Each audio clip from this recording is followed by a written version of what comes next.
এখন সৰু গাঁৱত অৰ্জুন নামৰ এটা ল'ৰাই বাস কৰিছিল। তেওঁ বৰ স্মাৰ্ট আছিল যদিও তেওঁৰ এটা বেয়া অভ্যাস আছিল, এলাহ আৰু সময় নষ্ট কৰা। তেওঁ সদায় ভাবে যে মই কালিলৈ কৰিম আৰু প্ৰতিটো কাম পিছুৱাই দিয়ে কালিলৈ কৰিম বুলি। মাকে সদায় বুজায় যে কাৰোৰ বাবে সময় কেতিয়াও ৰৈ নাথাকে, সময় নষ্ট নকৰিবা। কিন্তু অৰ্জুনৰ ওপৰত ইয়াৰ কোনো প্ৰভাৱ পৰা নাছিল।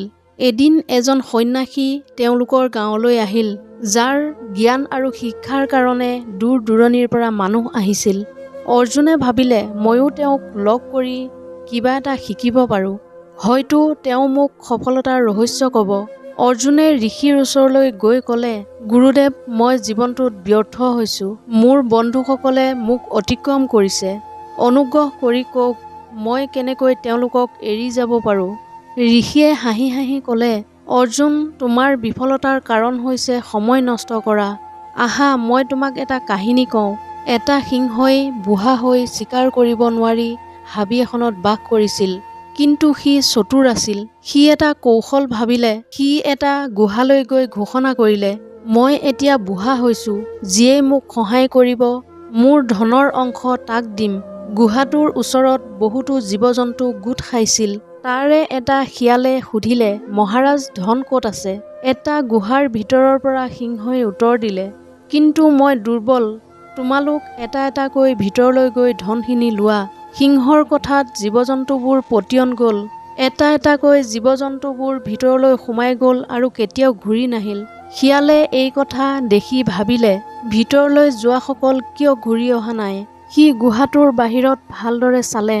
সি দেখিলে যে জীৱ-জন্তুবোৰ ভিতৰলৈ সোমোৱাৰ চিন আছে যদিও ওলাই অহাৰ চিন নাই।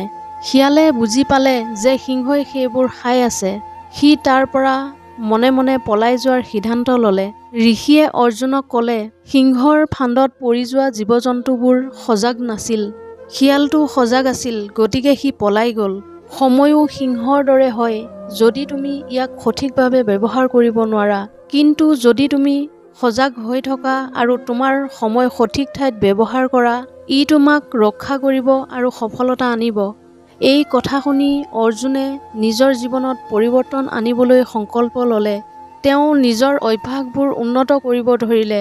এলাহ ত্যাগ কৰি সকলো কাম সময়মতে কৰিবলৈ ধৰিলে। অতি কম সময়ৰ ভিতৰতে তেওঁ বন্ধুসকলক অতিক্ৰম কৰিলে আৰু সফলতাৰ উচ্চতা স্পৰ্শ কৰিলে। সময় এটা ধন যিটো আমি ঘূৰাই আনিব নোৱাৰোঁ। ইয়াক সঠিকভাৱে ব্যৱহাৰ কৰাটোৱে হৈছে সফলতাৰ চাবিকাঠি। যদি আজিৰ কাম কালিলৈ পিছুৱাই দিয়ে, কালিলৈ কেতিয়াও নাহিব। গতিকে সময়ৰ মূল্য বুজা দৰকাৰ। ইয়াক সন্মান কৰক আৰু ইয়াক বুদ্ধিমান ৰূপে ব্যৱহাৰ কৰক। সময় আৰু সুযোগে কেতিয়াও কাৰো বাবে অপেক্ষা নকৰে। যিজনে সেইবোৰ চিনি পায় তেওঁ জীৱনত কেতিয়াও বিফল নহয়। বন্ধুসকল, ভিডিঅ'টো যদি ভাল লাগিল তেনেহ'লে মোৰ চেনেলটো ছাবস্ক্ৰাইব কৰি ৰাখিবলৈ নাপাহৰিব। পুনৰ অন্য এটা ভিডিঅ'ৰ সৈতে লগ পোৱাৰ প্ৰতিশ্ৰুতিৰে আজিৰ এই খণ্ডটোৰ পৰা বিদায় লৈছোঁ। ধন্যবাদ।